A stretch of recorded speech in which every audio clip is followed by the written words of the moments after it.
Could kill you in your sleep with that thing. Number 6, there's a new Jim Gordon in town.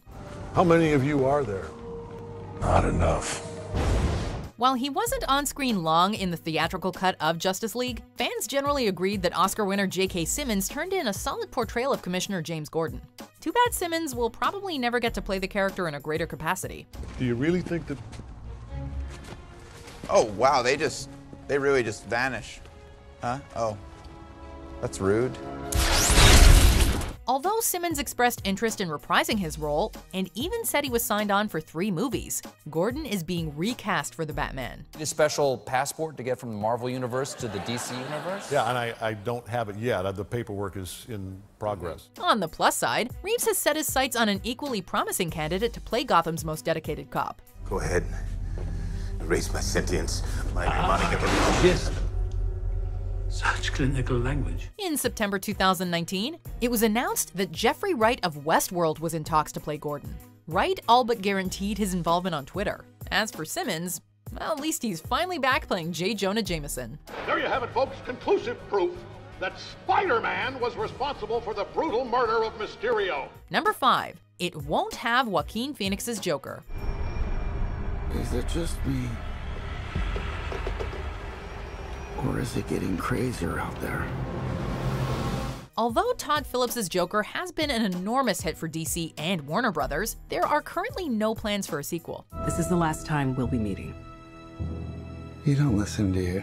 We are also unlikely to see Joaquin Phoenix bring Arthur Fleck into the DCEU anytime soon. Even if Phoenix does don the clown makeup again, it reportedly will not be in The Batman. When asked if Phoenix's Joker would pop up in Reeves' film, Phillips conclusively said, quote, "No, definitely not." You just ask the same questions every week.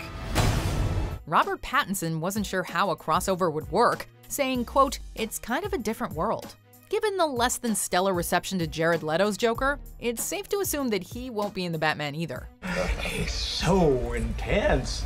Could that mean that yet another actor will take on the role in future installments? Only time will tell. When you bring me out, can you introduce me as Joker?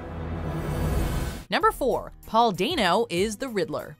Just give me $500 in cash right now and I'll tell you where it is. With the long Halloween being a key source of inspiration, the Batman is sure to break out the heroes rogues gallery. Calendar Man, Kite Man, Cat Man, Zebra Man, and the Condiment King. Okay, are you making some of those up? Nope, they're all real. When asked if he'd reprise his role as Deathstroke, Joe Manganiello vaguely responded, quote, maybe, we'll see. You better not be wasting my time. No, I have too much to live for. Although Jonah Hill was reportedly in talks to play either the Penguin or the Riddler, he decided to walk away from the project in the end. Not long after Hill passed, it was officially announced that Paul Dano had been locked down to play Riddler. Yes, sir. All right, then. In this version, the Riddler's alter ego will go by Edward Nashton rather than Edward Nygma. Will Riddler be the movie's main villain, or is he just a piece in an even larger game? That's a riddle for another day. Was that over the top? I can never tell. Number 3, Zoe Kravitz is Catwoman. It may have been more satirical in tone, but the Lego Batman movie actually foreshadowed a casting choice for Reeves' film. Catwoman! Meow meow, you're in! Meow meow. Zoe Kravitz provided the voice of Selena Kyle, also known as Catwoman. Now, Kravitz will actually get to suit up as the leather-clad cat burglar in The Batman. You poor guys. Always confusing your pistols with your privates. And that's not the only connection Kravitz shares to the DC brand. Her mother, actress Lisa Bonet, is married to Aquaman himself, Jason Momoa. Kravitz is no stranger to comic book roles, having previously played Angel Salvador in X-Men First Class and voiced Mary Jane Watson in Spider-Man Into the Spider-Verse. Hello. Oh, wow. I just wondered if we could have some more bread at table 12? As Catwoman, Kravitz follows in the footsteps of Michelle Pfeiffer and Anne Hathaway. Got your tongue. Let's just hope she doesn't take notes from the Halle Berry version. Like my nails? Just got them done. Oops, my bad. Number 2, Robert Pattinson is the Batman. The Hogwarts champion, Cedric Diggory. Although actors like Nicholas Hoult were eyed for the part, Robert Pattinson was ultimately cast as the next Batman in May 2019. Who's he? Pattinson broke out into stardom as Cedric Diggory in the Harry Potter franchise, and of course, Edward Cullen in the Twilight Saga. In more recent years, however, Pattinson has been branching out into critically acclaimed indie dramas like Good Time, High Life, and The Lighthouse.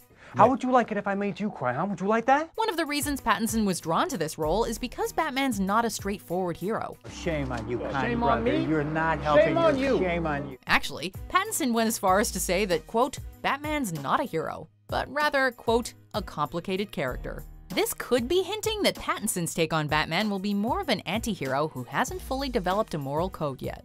Just looking to earn a living, just like any man. Starting new. On the run. Before we continue, be sure to subscribe to our channel and ring the bell to get notified about our latest videos. You have the option to be notified for occasional videos or all of them. If you're on your phone, make sure you go into your settings and switch on notifications. Number 1. There's no connection to Zack Snyder and Ben Affleck's Batman.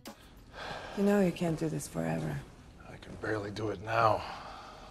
After walking away from the director's chair, it wasn't long until Affleck decided to hang up the cape and cowl for good. We make it through tonight.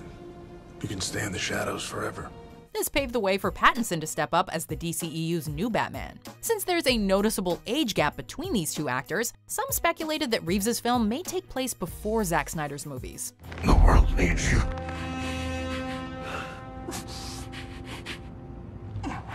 It doesn't need you. It's since been reported, though, that The Batman is not a prequel. While still part of the DCEU, this will apparently be a standalone film with no links to Affleck's Batman. Fairy tales and ghost stories. One misses the days when one's biggest concerns were exploding wind-up penguins. The DCEU is in the midst of a retooling, meaning this cinematic universe could go in any number of directions. Whatever awaits, The Batman should be an integral stepping stone. So, are you excited for The Batman, or do you have like Dark Knight fatigue? Or is this gonna be like a Spider-Man situation and we're gonna have like 1,000 of them over the next decade? Let us know in the comments, or come tell me on Twitter or Instagram at Rebecca Brayton who your favorite Batman is. Mine's Val Kilmer. Shh. Anyway, be sure to like and subscribe, and also please watch this other video.